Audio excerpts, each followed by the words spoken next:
Isaac Díaz Pardo, dentro das súas innumerables iniciativas, actividades, tipo de obra, etc., durante os último decenio da súa vida, pois, tivo unha relación moi estreita con esta casa.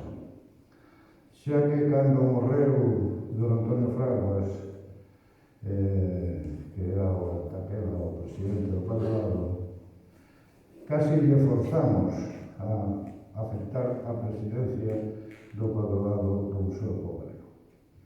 El que era unha persoa humilde nese sentido, non lle gustaba demasiado figurar, lle gustaba máis facer que figurar, resistiuse un pouco, dicindo que había outros que o merecían máis e tal, cousa que non era certa, porque era xa o último dos históricos, por decirlo así. E tive a honra de compartir con ele o goberno do Padroado durante casi 11 anos, até pouco antes de que morrese. El como presidente do Padroado, eu, por decirlo así, como seu xefe de goberno. E pude apreciar moi acotío a disciplina e o compromiso que tiña con Galicia. O museo, ainda que foi un dos fundadores do grupo que fundou o museo, non era unha das súas empresas máis personais, nem aquel. E, sin embargo, cumpriu coas súas funcións con unha dedicación e con unha disciplina extraordinarias.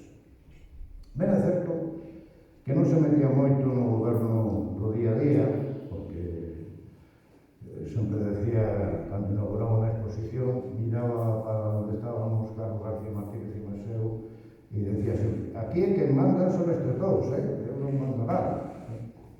Pero ele facía o que tiña que facer. Por iso, este acto de posta a disposición do público dunha das facetas máis descoñecidas da súa poliédrica obra é, como digo, unha gran satisfacción para este museo. Non vou falar do libro porque non son quen, doutoras ten a Igrexa para ese menester, e, por lo tanto, simplemente agradecer á editorial, á autora e a vos que estades aquí,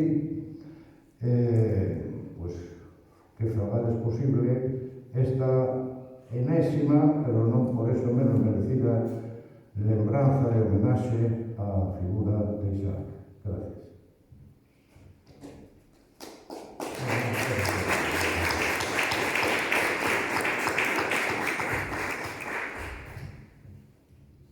Bueno, boa tarde, moitas grazas por asistirdes a este acto alrededor do libro A Mesas e as Sombras, obra poética de Isaac Díaz Pardo, na edición de Esperanza Mariño. Moitísimas grazas por estar aquí, moitísimas grazas ao Museo do Pobo Galego que nos acolle, moitísimas grazas a Xusto Veramendi que nos acompaña e abre este acto.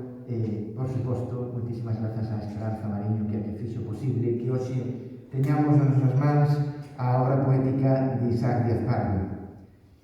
Eu creo que estamos diante dun libro que é unha obra de rescate e de reivindicación dunha obra poética e literaria de importancia, unha obra poética literaria, unha obra poética que descoñecíamos, da que non éramos conscientes, porque non tiñamos probablemente esa conciencia da existencia dun Isaac poeta, porque os seus poemas non estaban recopilados. Grazas á investigación rigurosa, a investigación documentada, a investigación concienzuda que Esperanza levou a cabo, hoxe podemos disfrutar da obra poética de Isaac Díaz Pardo que nos abre novas expectativas sobre a súa figura, ou en todo caso que nos afianza moitas cousas que xa sabemos a súa figura, pero que, sen dúbida ninguna, continúa agrandándoa, precisamente dunha persoa enorme como ele era. Este é o libro dun poeta, visto, ademais analizado polos ollos de alguén que foi capaz de estudar a súa obra poética, pero tamén é un libro que recupera a memoria dun poeta, un libro que recupera unha memoria ou a memoria dunha persoa que dedicou prácticamente toda a súa vida precisamente a iso, a recuperación da memoria, e que puxo toda a súa trayectoria vital e profesional a favor da recuperación da memoria dos galegos e das galegas. Por eso, este é un libro que, en certa medida, fai xustiza o labor fundamental de Isaac Díaz Pardo, que foi que a nosa memoria nos acompañase agora, no presente e no futuro. En certa medida sorprende o Isaac Díaz Pardo poeta, non? Sorprende este poeta que comezou co primeiro texto en 1955, o primeiro texto que temos en 1955 e o último é do 2007. Estes 50 anos, casi 50 anos de trayectoria poética, sorprende na diversidade de contidos e na diversidade de formas. Evidentemente, na diversidade de formas non debería sorprendernos, ainda que si nos sorprende, precisamente por ser a persoa que creou o Laboratorio de Formas de Galicia, non? Unha persoa que sabía precisamente o que era a forma. Polifacético Isaac, ese Isaac polifacético que en realidade non foi outra cousa que un arquitecto creativo, arquitecto desde o punto de vista metafórico, lógicamente, a pesar de que, ou en todo caso, o seu pai foi delineante, pero arquitecto creativo dun país imaginario e dun país real, a medias imaginario e real, o que, sobre todo, quería darle forma. Os poemas que aparecen ao longo do libro son poemas, como decía, de diversa fasquía, pero son poemas, sobre todo, que arelan unha luz, e digo isto roubando un dos versos do primeiro poema que aparece no libro, o poema Cacheno, que foi publicado na revista Tuluxo. E esa luz vai evoluindo ao longo do libro, desde a esperanza dos primeiros textos, unha esperanza aberta, unha esperanza telúrica, vai evoluindo cara as formas máis retranqueiras, as formas máis políticas, as formas máis rebeldes e ás veces incluso satíricas, non? Ese é o Isaac que imos seguindo ao longo da lectura do libro, non? Son, en xeral, poemas sociais, son tamén poemas, como dixen, telúricos, porque deles se desprende un intenso amor á terra, pero tamén un intenso amor ao povo e a xentes que habitaban Galicia, non? Son poemas vitais, poemas profundamente vitais, e tamén poemas, como decía, satíricos, moi retranqueiros, e ao mesmo tempo moi lumínicos e tamén moi rítmicos, poemas profundamente rítmicos. E ademais, e sobre todo, todos eles poemas punzantes, non podía ser doutra forma que ese Cego de Zago, que é un dos pseudónimos que utilizaba, ese Cego de Zago, tivese tan boa visión para interpretar poéticamente Galicia, non? De todos eles, a mí gustaría destacar, sobre todo, o longo romance de Cego, no que canta o Marqués de Sargadelos, evidentemente pola forza simbólica que ten destacar este poema, pero tamén polo propio poema, non? Un poema publicado no ano 1970, que é un poema moi político e ao mesmo tempo un poema coral e un poema capaz de reter unha enorme capacidade lírica e tamén, como non, un poema teatral, non? Ou tamén, porque estamos aquí ao lado do Panteón de Galegos Ilustres, quixera citar tamén outro romance de Cego, que é o poema Castelao, publicado no ano 1985, precisamente co retorno dos restos de Castelao, que é do que se fala precisamente na derradeira estrofa do poema, non? E como Esperanza Mariño di no libro, son poemas que na súa publicación original xuntaron a música, as artes plásticas e a literatura, nesa outra preocupación, nesa preocupación interdisciplinar que tamén caracterizaba con moita antelación os nosos tempos, hoxe está de moda, pero naquel momento non, que caracterizaba a fasquía ou a preocupación cultural de Isaac. A poesía de Isaac configúrase tamén como un mapa sociopolítico da evolución do mundo, pero sobre todo de Galicia, non? Lóxicamente, de Galicia ao longo dos 50 anos en que foron escritos, non? E un mapa que lóxicamente toma partido, e toma partido, sobre todo partido ético, en da que tamén lóxicamente partido estético, non? E un mapa a través do que denuncia, un mapa a través do que berra, e un mapa a través do que tamén nos mostra a súa capacidade creativa. A súa expresión, a expresión lírica que emprega Isaac probablemente sexa unha expresión lírica moi achegada ás formas e os ritmos e os versos daqueles poetas que souberon canalizar as preocupacións colectivas do povo galego. Eu vexo na poesía de Isaac a Curros Enríquez, ou vexo a Rosalía de Castro clarísimamente, non? Están aí eses poetas que souberon facer de asumir as causas colectivas e a través delas captar a alma dos galegos e das galegas. Ele era, lóxicamente, un inconformista irredento, a mes eu creo que ele chegou a definirse nalgúna ocasión como irredento con toda a justiza, porque ele en ningún caso buscou o acomodo, sempre todo o contrario, foi un libertario e ademais todo a súa trayectoria profesional puxo ao servizo da comunidade coa que vivía, coa que convivía, non? Mesmo sacrificou a súa trayectoria persoal en diversas ocasións en favor dos intereses do povo galego.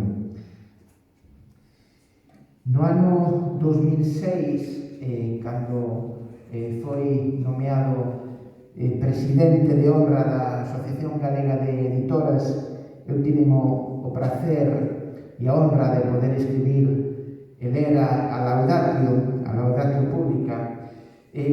Naquel momento, na Laudatio insistíase na pluralidade de linguaxes e de soportes de toda a obra de Isaac, non só na obra plástica, na obra literaria, na obra creativa, tamén na obra industrial, porque a súa obra industrial é unha obra profundamente cultural.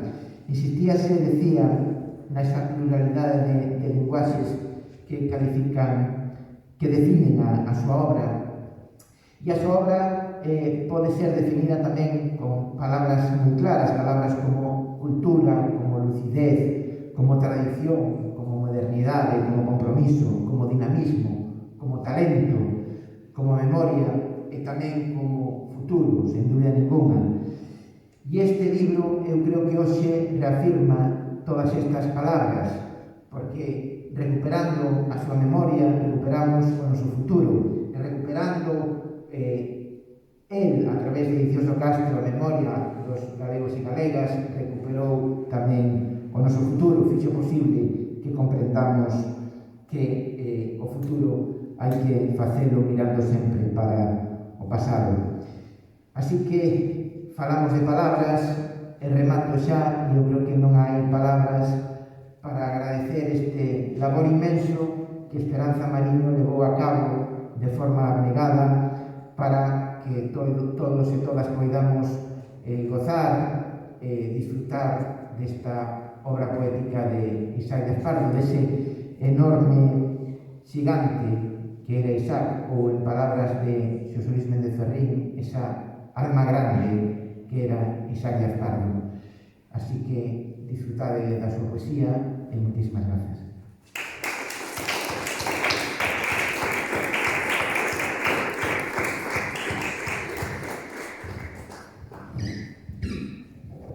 Boa tarde. Primeiro debo agradecer a Xusto Beramendi como presidente desta casa, do Museo do Pobo Galego, do Museo de todos nós, que nos permitise usar o local. sempre é proclive para este tipo de eventos, e despois a Fran Alonso, un millón de grazas, que é o meu editor, e debo dicir que cando eu propuxen o proxecto de publicar esta obra, nin lera unha súa letra e dixo, sí, iso non nos quecerei nunca, ese voto de confianza, quero dicilo ao gran público, que el o saiba tamén.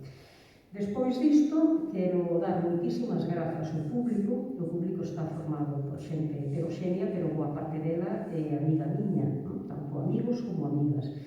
Este acto, os que estamos desta banda, pois, somos imprescindibles, pero os que estades desa outra tamén, non teria sentido isto falando de cara ás paredes. Entón, a toda esta xente, que, repito, a maior parte moi boa amiga, 1 millón de grazas por estardes aquí. Ben, no libro falou bastante Fran Alonso, eu non quería reiterar cousas nin contar o contido, porque para min o libro é sempre un grandísimo descubrimento. Si se perde o factor sorpresa, eu cando sei como acaba unha novela, pois perdo a metade do interese, por máis que a técnica da escrita sexa magnífica. Entón, eu non vou desvelar o contido, iso é para a xente que o queira ler. Non, algo teño que comentar, pero vai ser colateral. Eu quería falar sobre todo de Isaac, da súa poesía tamén, pero sobre todo quen é Isaac, porque nesta terra todo o mundo sabe quen é, basicamente aquel señor dos cacharrillos entre comiñas, pero realmente quen viña sendo, que pretendía, quen era Isaac. E hai cousas da súa biografía que a xente descoñece, moitas cousas, que seguen facendo correr ríos de tinta en sentido literal e figurado.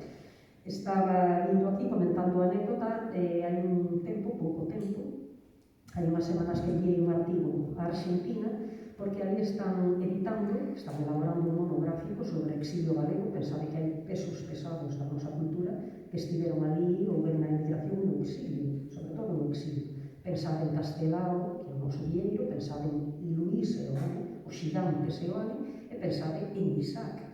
Estes tres, aparte de moitos outros, habería que falar de Blanco Amor, habería que falar de Núñez Búa, habería que falar de, quen máis, Arturo Cuadrado, habería que falar de, vamos ver, de Rafael Dieste, e habería que falar, e non se daría feito. É dicir, o mellor do exilio estivo ali.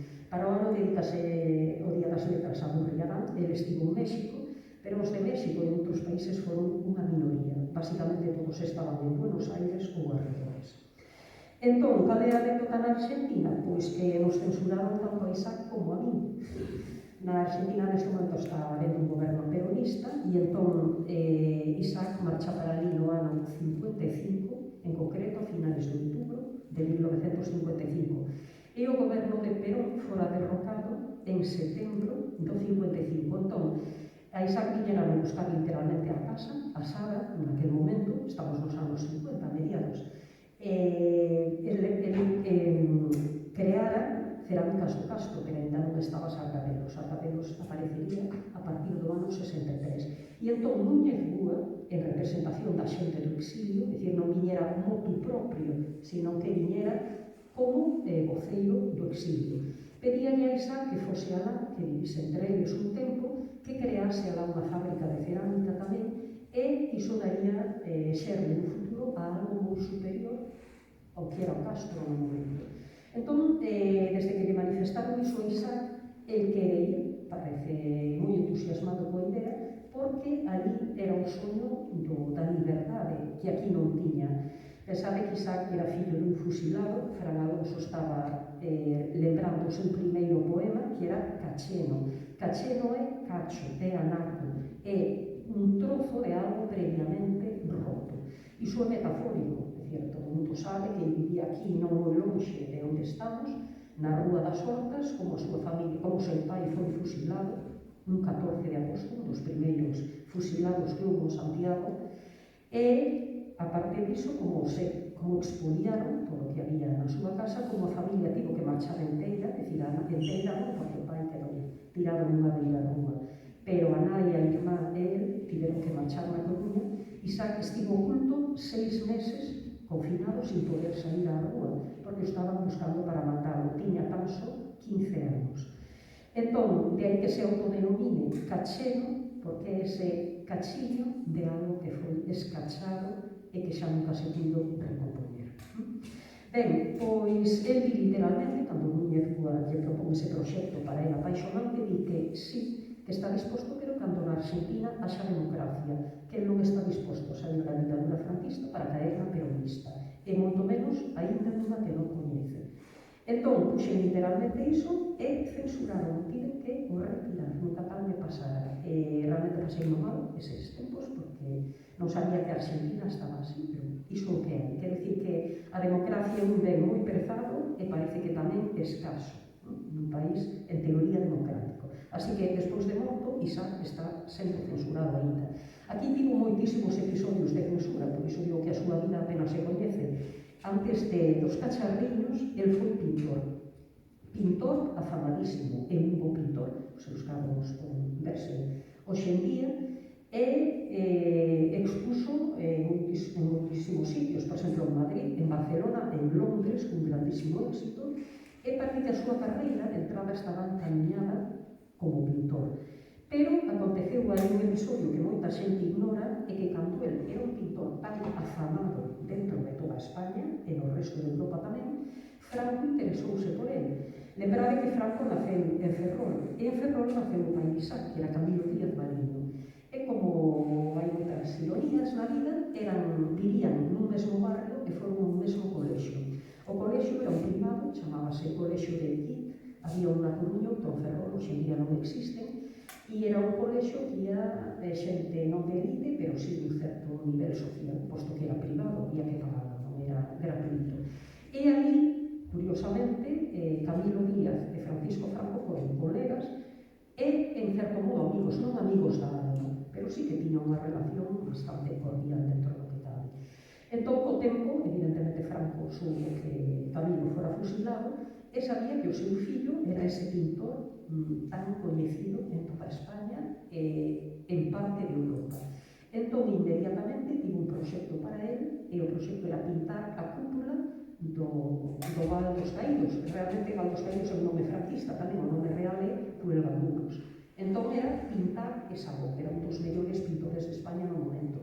Cando lle transmiten esa idea a Isaac, el queda estarrecido, porque dixo literalmente que antes de colaborar cos que mataron o pai e desartellaron a súa familia, el como artista prefería que lle cortasen unha man. Entón, desde o principio, el sabía que non ia colaborar, pero Franco non aceptaba un non por resposta. Entón, cal era a solución salomónica diso? Tivo que excusarse dicindo que estaba a crear unha fábrica de cerámica na Coruña e que non podía dedicarle tempo a iso. Supoño que Franco soubo volver entre comiñas, porque de feito sufriu represalias posteriores. Nunha exposición de pintura que Isaac fixo en Ferrol, o gobernador provincial clausurouna dicindo literalmente: es muy roja. Esas foron as palabras textuais. E logo, para crear esa cerámica, Isaac necesitaba caolín, esa era a materia prima. E Franco decidiu vender todo o caolín de España aos alemáns. Por lo tanto, deixaba España sin produto, non só Isaac, sino os outros ceramistas que tamén había. A Isaac soubo moverse, creou unha reunión con todos os empresarios ceramistas de España e lograron unha vitoria media vitoria, que fose que unha parte sí ia destinada aos alemáns, pero que outra parte quedase para producir en España. Iso logrou debido á presión de man común de todos os ceramistas da época. Pero sufriu innúmeras presións, quixo publicar aquí. Isaac tiña escritas dúas obras de teatro aquí e algúns poemas. Os poemas foron publicados en Aturuxo, na revista de Ferrol, que codirixía un curmán seu, que era Tomás Barros Pardo, era curmán por parte da nai. Este home, escritor, tamén moi maltratado pola historia, porque pouco coñecido, debería ser moito máis. Pois propuxolle colaborar, e aí é cando Isaac publica os seus dous primeiros poemas. Hai que dicir que Aturuxo, unha das grandes revistas literarias da época, non só en Galiza, senón a nivel da Iberia, da Península Ibérica. Era bilingüe, iso era un progreso para a época, paso de xigante, porque naceu no ano 52 esa revista. durou 8 anos, é dicir, do 52 ao 60, vale. En esa época non podía haber revistas monolingües, nin en galego, nin en catalán, nin en nada. Entón é unha revista bilingüe e dunha categoría literaria extraordinaria, é dicir, do mellor que se facía. E aí publica ese poema Cacheno, o primeiro, e despois outro que era unha rapaza de Fontán que me pousa de modelo, os seus dous primeiros. Pero Isaac tiña escritas dúas obras de teatro e unha obra narrativa.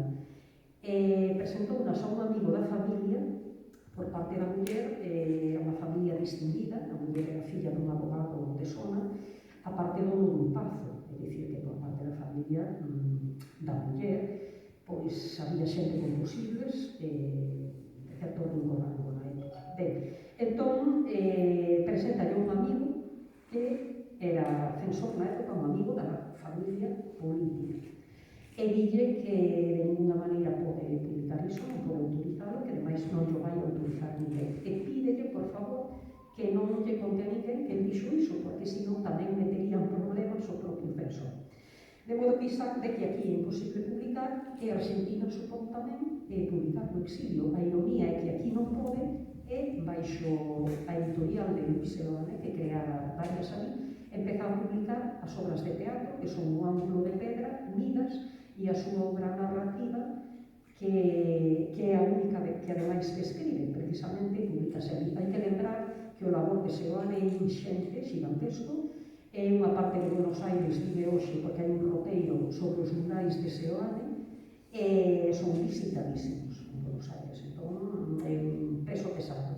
Pero aparte diso crearon muitísimas editoriais, unha delas perdura hoxe, que é precisamente Botella al Mar. Ten outra orientación, non ten a orientación galeguista que imprimía Seoane, evidentemente, quedou en mans argentinas únicamente, e nesas mans argentinas pois non lles interesa potenciar a cultura galega, lógicamente, interesa potenciar a cultura argentina. Pero quero dicir que aínda sobrevive a súa criatura, iso sí, con distinta orientación. Ben, entón, eses libros primeiros de Isaac publicanse na Argentina.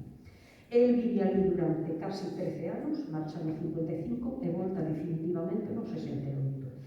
Non está todos eses anos en pie, porque entre tanto Castro continuaba a funcionar e el tiña que supervisar tamén a súa criatura de aquí. El decía que dependían de outras familias, dependía de, era un símbolo da cultura, e non podía abandonar. Entón, neses casi 13 anos, 12 e medio realmente, fixo 18 viaxes transoceánicas, a maior parte en avión, pero algunhas en barco, porque ela ademais fixo exposicións en Buenos Aires de dibuxos, pintura e cerámica.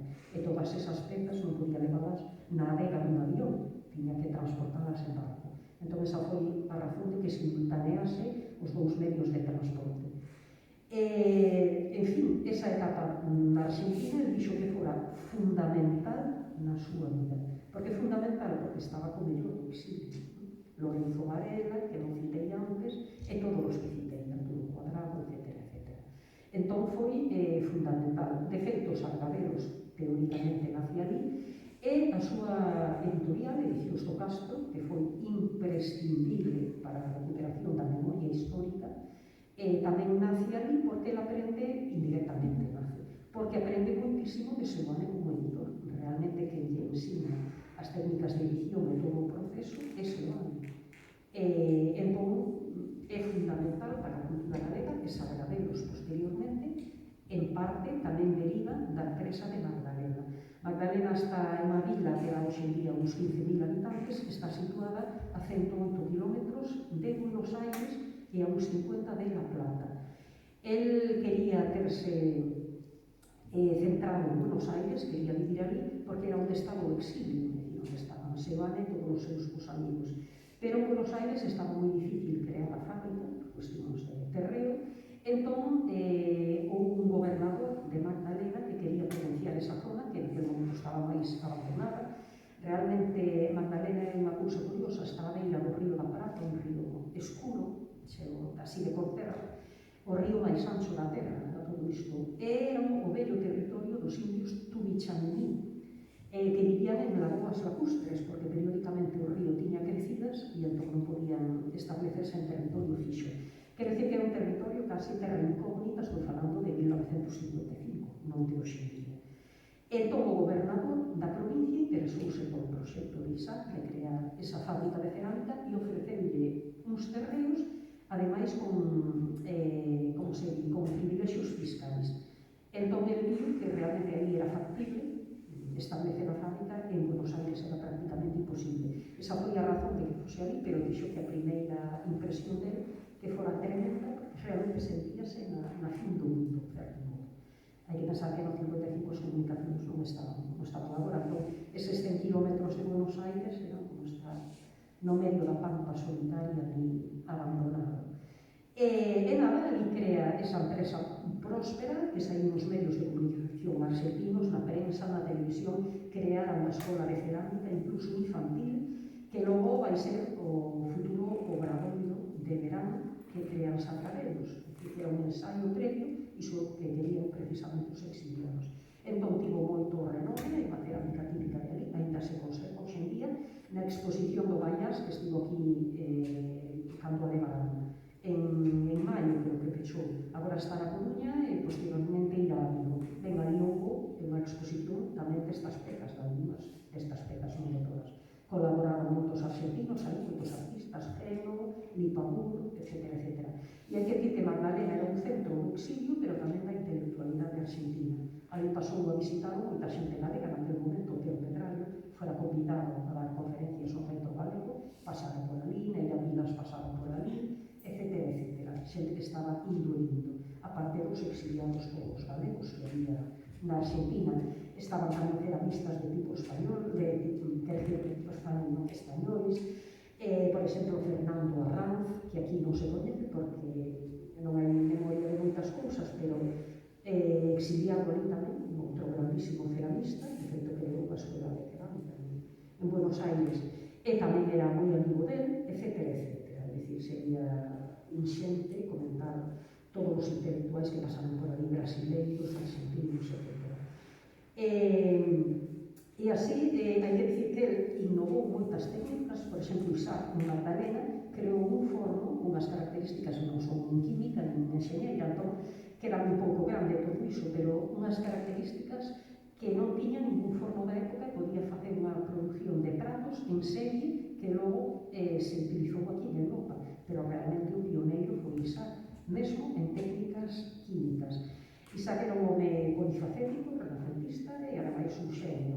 Por exemplo, cando había que facer algo, ele dicía que detestaba a solamentación xeremías, iso de non se pode, decía que o detestaba o saudosismo galego no sentido de inacción, nese sentido, non no sentido lírico, nin nada disso. Pero cando se dedicaba a choremicar e a non facer nada, iso para ele era absolutamente deleznable. Entón dicía que a saudade galega era unha mestura de lamento xeremíaco con reprimido baiteiro, literalmente. Entón, el creou, tamén se puderon ver no Baiás, unhas cadeiras, unha mesa que le chaman antropomórficas, porque teñen trazos humanos. Entón, quero dicir, diseñaba móveis, diseñaba fornos, o que facía ese home era impresionante. Tocou absolutamente todos os paus. Ben, eu non podo falar do Isaac ceramista con propiedade, porque non son de historia da arte, podo falar dele como literato. Como literato foi poeta, narrador, dramaturgo, ensaísta e, aparte, traductor e xornalista. Coñecese del a faceta de xornalista, porque el, antes de morrer, escribía moitos artigos na web, creo que a xente ainda lembra eses artigos. Tamén como ensaísta, por exemplo, cando escribe Galicia hoy e el resto del mundo, foi un libro que publicou La Voz de Galicia, na colección da Biblioteca Gallega, que se chamaba. Entón, foi un volume de distribución bastante popular. Pero despois, o Isaac narrador, poucos o coñecen. O Isaac dramaturgo, algúns máis, pero tamén non moitos. E logo Isaac poeta, con este libro, eu teño falado con moitos intelectuais galegos últimamente, pero miraban para mí cos ollos acabos, pero Isaac realmente era poeta. Eu, pois sí, teño probas disso. É dicir, que home tan descoñecido. E creo que esta terra lle debe moitísimo. Non é só que el modificase a súa vida para axudar a súa terra, sino que a súa vida xirou exclusivamente en función da súa terra, que é algo ten un matiz moi diferente.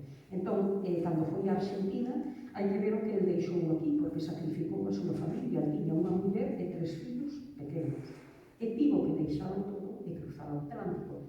E deixalo todo voluntariamente, pero foi, en certa forma, un desarraigo, porque, como dixeron, na Argentina estaba lá a miles de kilómetros, pero para engrandecer esta terra, non para facerse rico, non para correr aventuras, sino para crear unha terra próspera e libre.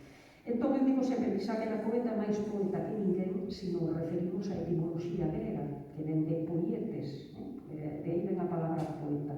E iso significa facedor ou transformador do mundo. Iso é precisamente Isaac. Quería transformar Galiza e, se puidese, o resto do mundo. Crear un mundo solidario, un mundo fraternal, non competitivo. Quería un mundo máis xusto e quería un mundo máis culto, máis próspero e máis libre. Ese realmente era Isaac Piazardo. Entón, eu podería falar moito máis dele, da súa familia, porque non nace por casualidade. O seu pai foi importantísimo na súa época aquí en Santiago, logo foi silenciado pola ditadura, usurpáronse as súas obras e saíron á luz quitándolle o nome de Camilo Díaz Valiño. É un auténtico expolio. E que se utilicen as obras, os cartéis, por exemplo, das festas do apóstolo, borrando cuidadosamente o seu nome. É tremendo. Hoxe en día, Camilo volve a estar presente sobre todo a través da obra do fillo. Realmente, Isaac, hai que dicir que é unha creación tamén do pai. Sempre escribe no nome do pai, tal como o Isaac. Tivo unha infancia de privilexio no sentido de que a intelectualidade galega toda, e de fora tamén, pasaba pola súa casa. Entón, iso creou unha infancia especial, unha educación moi distinta da maioría. Ben, entón, hai que dicir que nace nunha familia de artistas, os Díaz Valiño eran 9 irmáns, un morre de bebé, de pequerrechiño, entón, éramos 8, pero deses 8, 5 foron artistas. Por exemplo, Indalecio, que foi ese é un tío moi especial, o que, digamos, lle permitiu a comillo a Isaac, cando buscaba para matalo na Guerra Civil, estivo na casa da Coruña do tío Indalecio na praza de Pontevedra. Entón, Indalecio era delineante, como o pai de Isaac, pero tamén era escultor. Despois estaba Germán, que era músico, e estaba Román, que era silvutista, a parte de comerciante. E, sobre todo, quero destacar tamén aquí o labor de Lolita Díaz Valiño, porque Lolita foi profesora nunha academia onde aprendían basicamente alumnas na época, pero foi debuxante e pintora. Agora empezou a revalorizarse, houve unha exposición no Manías tamén sobre ela, pequeniña. Hai outra moito maior que son na Coruña, na Fundación Luis Eoran.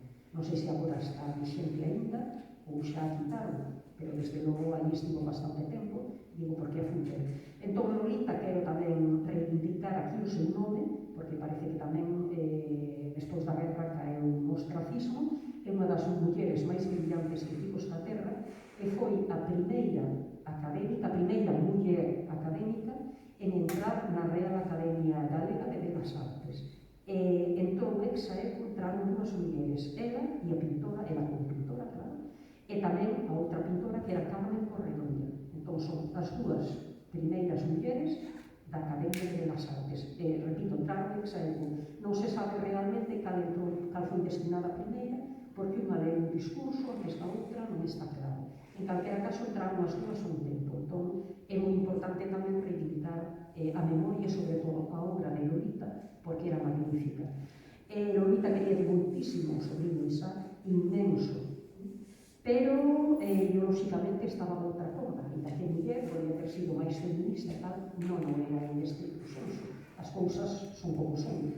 Entón, era moito máis conservadora, Isaac era comunista, cando, de feito, era pioneiro na época, andaba vestido con uniforme vermello, a gravata vermella, na época, tiña carné das xuventudes comunistas. Co tempo atemperouse e, de feito, chegou a entrar nas listas do PSOE.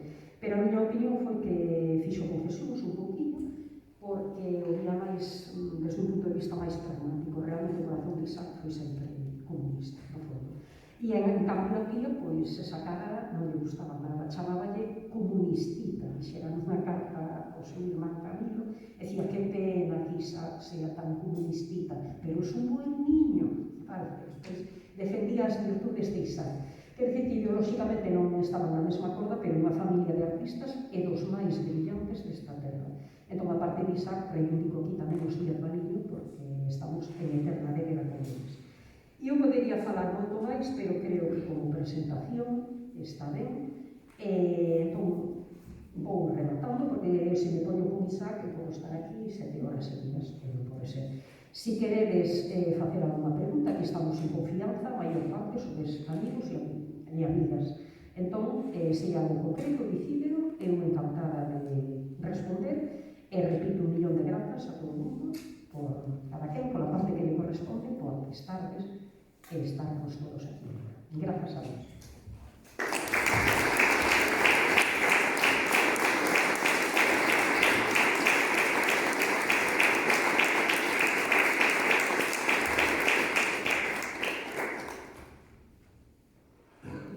Alguna preguntiña, eu encantada de responder, se te podo.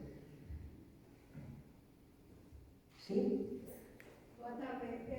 Bueno, postos a reivindicar o familiar de Xavier Pardo, que me pareceu unha idea extraordinaria, non tiña noticia desa familia tan extensa, do pai. Eu lembraría a figura de Mimina Arias. Mimina Arias estivo na fábrica de Magdalena. Mimina dedicouse un tempo á decoración da cerámica que se producía na fábrica, etc. E Mimina se encargará de ignorarla que nos falamos de Xavier. Aparte do compromiso do seu patrimonio persoal para manter máis o caso.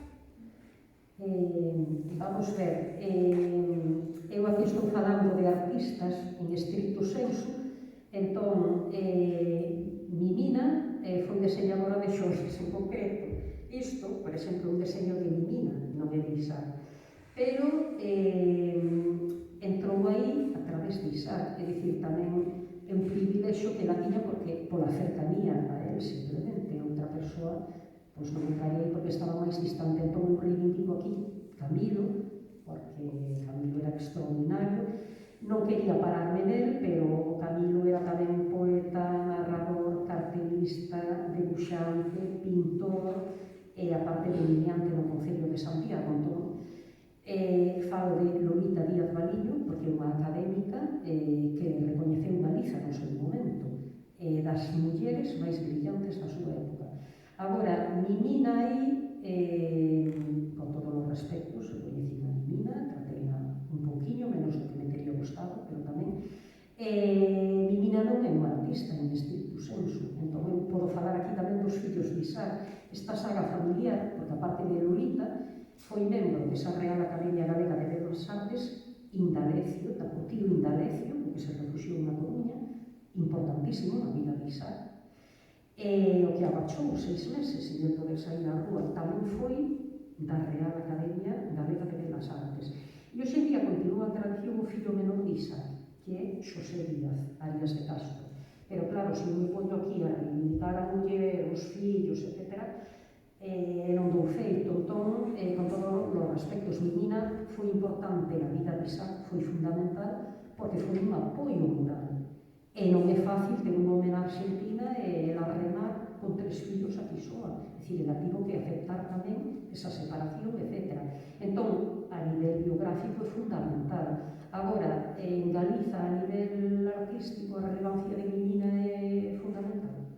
Non, as cousas son así. Entón, igual hai que dicir as verdades, igual que eu digo Lolita Díaz Valiño, que aparte a mí me encanta como pinte, como dibuxe, parte extraordinaria esa muller, é un pouco reivindicar, pero ideolóxicamente, estou dicindo, non era da corda de Isaac, xa quixeran que fose unha muller progresista, feminista, etc., pero non o era, e eu non venho aquí a mentir. A misión dunha investigadora é poñer as cousas no seu sitio e, sobre todo, dicir a verdade. Non pode ser o que eu quera, o que eu queira ou o que a mí me gustaría que fose. Teño que dicir a realidade. Si son honesta, si non son honesta, entón, aí xa pode pasar calquer cousa. Entón, Mimina foi unha gran muller, pero non foi unha artista. Entón, eu aquí, xa digo, podía estar 7 anos, aparte dos Díaz Valiño, que nos daban as uvas, pero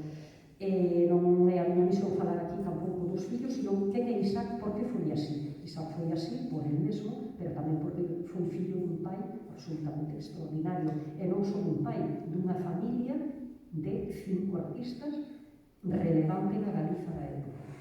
Despois, o colateral, digamos que o deixamos un pouco máis apartado. Se eu falo de Castelao unha conferencia aquí sobre el, teño que dicir, pois estaba casado con Virxinia Pereira. Non podo dicir, Virxinia Pereira era unha artista.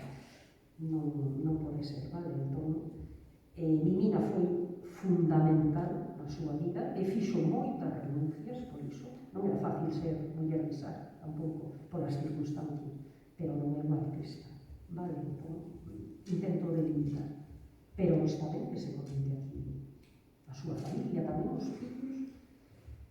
O que pasa que cada un hai que poñerlo no sitio pertinente, creo. E máis cousas? Alguna pregunta sobre a poesía? Por exemplo, o libro en concreto non quixen falar a ver, xa falou Fran Alonso, creo que foi da onda, pero se hai alguna pregunta, non comentei que este libro me levou 7 anos escribir, todo isto, sempre. Que seguí correndo. Eu empecé a traballar pouco a pouco, hai que dicir que yo debo a Xesús Alonso Montero, porque a mí escolleronme, Isaac correu en 2012. Entón, no 2013, Alonso Montero, que eran amigos de toda unha vida, decidiu crear unha asociación que mantivese viva a memoria de Isaac. Foi unha magnífica idea. Entón, el escolleu unha serie de persoas que formasen parte desa academia. Unha delas fui eu. Ao principio un pouco eu pesar porque me meteron nunha directiva e a mí non me gusta nada estar nas directivas. Non é o meu papel, fago algo máis, alguna outra cousa fago algo mellor, esa en concreto mal. Pero o pouco fixen o mellor que pude, o fago, porque ainda estou aí dentro. Entón, a partir de aí decidín poñerme xa que se eu me comprometo con algo, son seria, poñerme a traballar. Entón, decidín que había que facer algo, e o máis inédito era a poesía, entón decidín atacar por ese lado.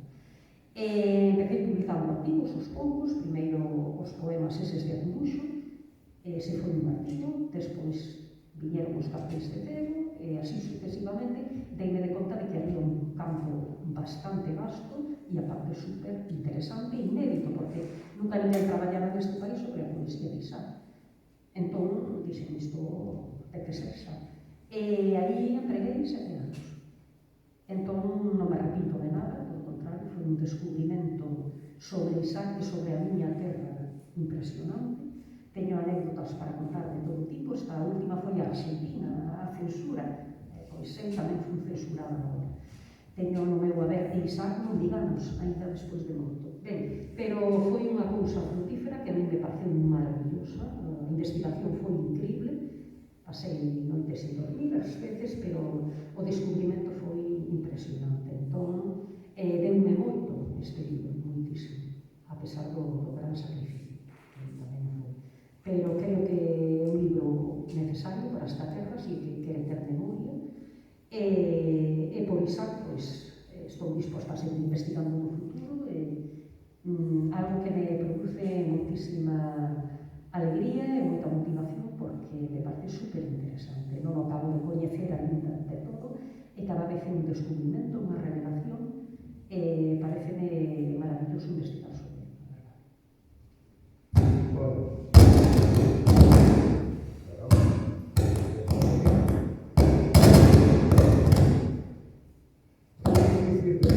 Polo libro,